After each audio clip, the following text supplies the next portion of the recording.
outside of my comfort zone, right? Day number 2 of ever being a wedding photographer, and I'm the primary today. So if you're looking for like background experience in wedding photography, boom, this is great. We're gonna learn together. If you're looking for some entertainment today, it might be a little bit like watching NASCAR. I'm gonna make some left turns and I might crash and burn.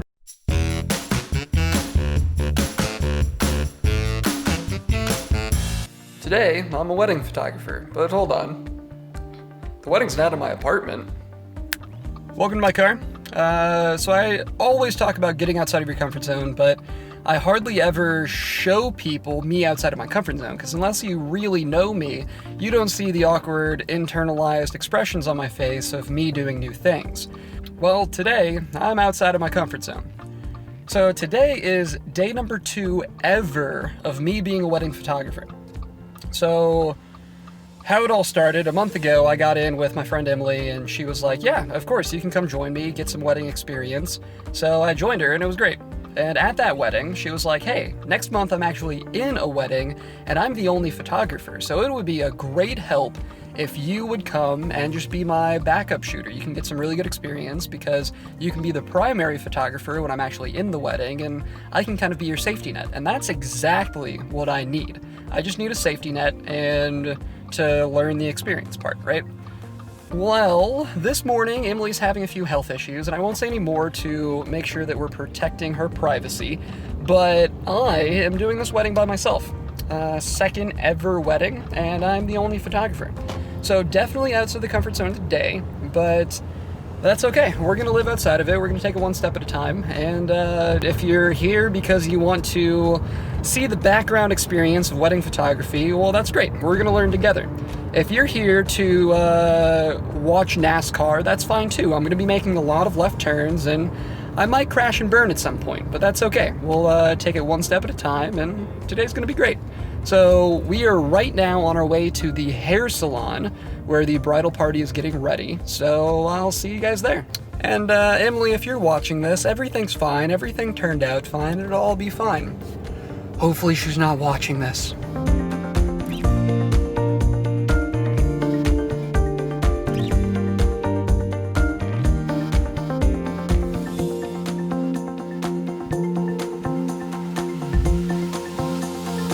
So we just got done with the salon, and man, hair stuff takes forever. I have long hair, right? But I've never done hair stuff like that.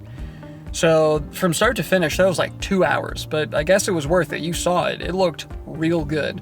Had the fishtail braid going down the back, the flowers in the hair. So I guess it was worth it.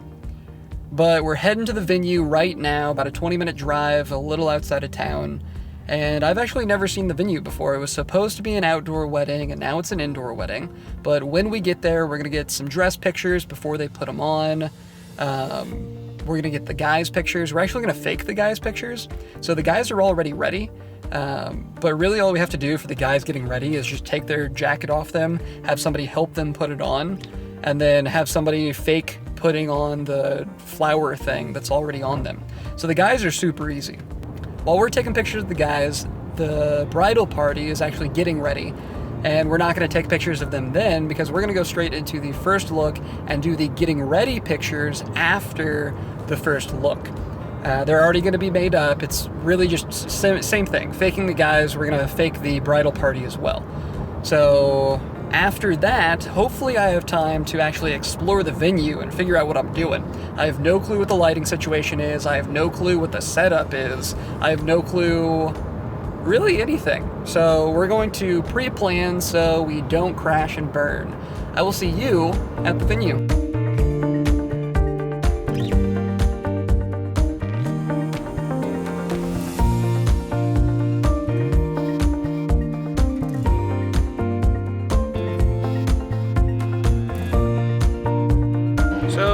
Just got the getting ready pictures done. They're actually getting ready now.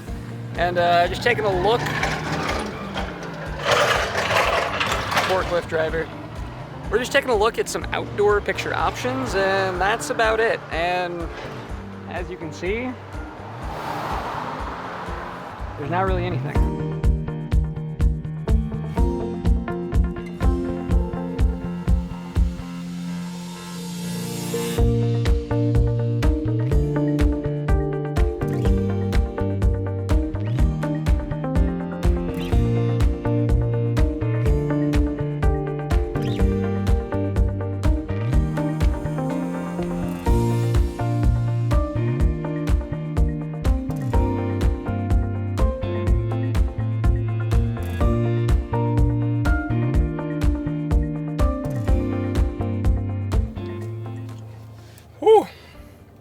needed a Pop-Tart break.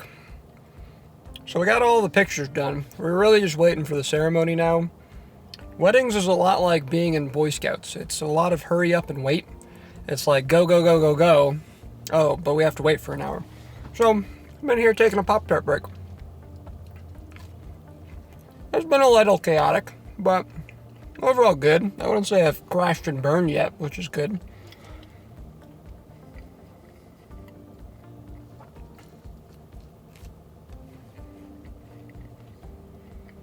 I'm kind of thinking that it's good it's not outside, because it's like a bajillion degrees outside and it's already 5. Good old August in Missouri. But anyway.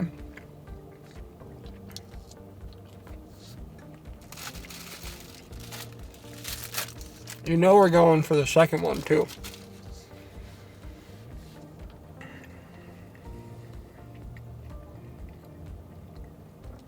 Biggest thing that I've learned so far is just coordinating people. It's really hard when you don't know the people or you haven't communicated ahead of time, because I don't know who Uncle Jim is, and when you have 2 fathers that are also named Jim, it gets really confusing, right? So as far as like coordinating people, that was a lot of stress on the bride and groom. So I think in the future, I would want to know that ahead of time so I can have a shot list specifically with the family, because the bride she's stressed right now and she's only got 20 minutes to go. So I think that's one thing in the future that I could do a little bit better on. But I guess we'll go do the ceremony now. I gotta eat this Pop-Tart first though. See you guys later.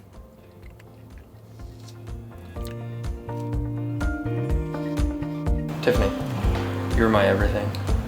You're my sounding board, my safe space, and the reason we own so many blankets. You're worth it. I love you, Tiff. Eric, you're my best friend, my hero, the love of my life, and my personal chef. There is absolutely nothing more that is worth fighting for than our love. I will keep choosing you. I love you always. Your wife, Tiffany Turner. Good morning. So as you can tell from that window, it's no longer dark outside, so it's not wedding day, it's the day after. I just completely ran out of time and light to kind of wrap up this video yesterday, so we're gonna do it this morning in my PJs. So I wanted to wrap up with 3 things that I learned throughout this whole experience. A bonus tip, always bring snacks. Those Pop-Tarts were clutch. Tip 1 is to always pre-plan as much as you can. Yesterday's wedding was a little chaotic. They were making the wedding schedule in the hair salon. And I think at our craziest point, we were about 2 hours behind schedule. We cut the cake last night at 9 p.m., and that's just crazy to me. So if you can do as much planning ahead of time, get your shot list, coordinate with the bride and groom, get your schedule for the day, obviously you're gonna have to adapt, adjust, and overcome, because weddings never go according to plan. And I think the biggest thing that I learned is that I need to get better at people photography. I'm really good at capturing great moments, but I'm not good at creating great moments. So posing people, a lot of that kind of side of people photography I'm not good at. I'm a landscape and action photographer. I just see moments and I capture them. So the biggest takeaway from yesterday is that I need to get better at people photography, because that's all wedding photography is, just taking pictures of people. If you can create great moments, that's all wedding photography is. Those Pinterest pictures that you see, that's not, more than likely, that's not a real moment. That's a manufactured moment. A perfect example, what I did yesterday of taking pictures after everyone was ready. We just faked pictures of them getting ready. That's a perfect example. And the better you are at posing people and doing all of that, the better your pictures are gonna turn out. And lastly, confidence is key, which is true in anything in life. Just because I had a camera in my hand yesterday, everyone assumed I was a professional photographer. I looked the part. I just faked it until I made it. No one but the bride knew it was my second day shooting. So I just had to come in there and command the room, be a professional photographer. And eventually, you're gonna make it. Now, don't try to fake it until you make it if you're actually taking money from people, right? In this situation, it was great because I was kind of a last resort for these people, and I stepped in and they had no other option, so that was great. But if you're actually securing clients and taking thousands of dollars for wedding photography, you need to know what you're doing. So second shooter, perfect. Confidence is key. But primary shooter, don't actually try to go take money from people and have no clue what you're doing. That would just end up terrible for you and them and all of your future clients when they tell them that, hey, you're terrible. So don't try to do that with actual client. And if you're still watching, I'd really appreciate you coming on this crazy journey with me. If you like this kind of vlog style video, let me know in the comments down below. I can make more of them, kind of a window into my life, and I get to show you some of the things that I preach, like living outside of your comfort zone. I'm proud of you, I love you, and I'll see you next time.